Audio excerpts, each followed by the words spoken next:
Hi guys, just going to go through a quick procedure on recalibrating your FiiK Street Surfer or Big Daddy remote. Now the Big Daddy and Street Surfer run the exact same remote. The only difference is that the Big Daddy comes with a green standard and the Street Surfer comes with the red standard, but they are both identical in every way. Now over time, the spring in the trigger mechanism here can stretch, which can actually throw out the center point.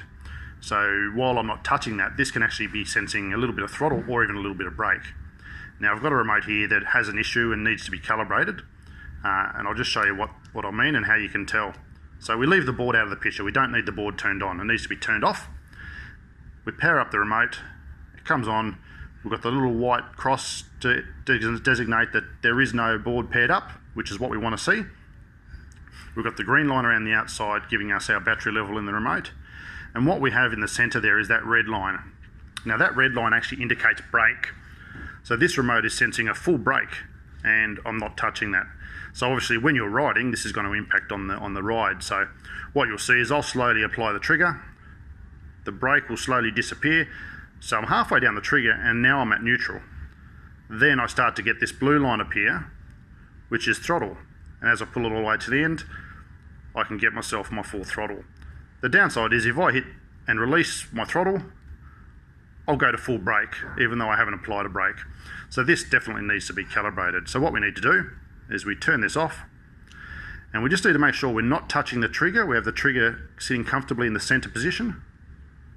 And then what we want to do, I'll move it around this way so we can see it all, is we press and hold the power button and just keep holding it. And you'll see this reset rocker flash 3 times and turn off.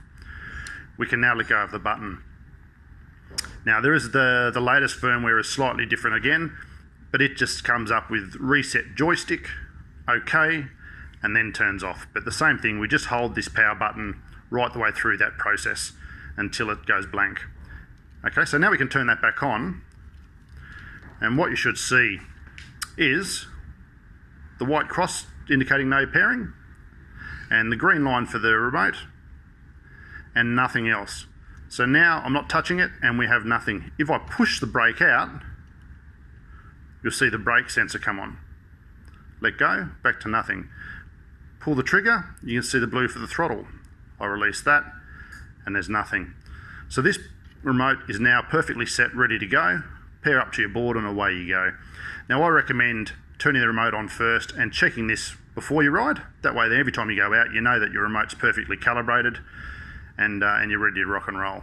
So just a quick one there guys, nice and easy to do. Takes only a few seconds, but just make sure that your remote is fully operational and calibrated, ready to go, because obviously the full brake or full throttle at neutral is going to impact on the performance of the board. Thank you.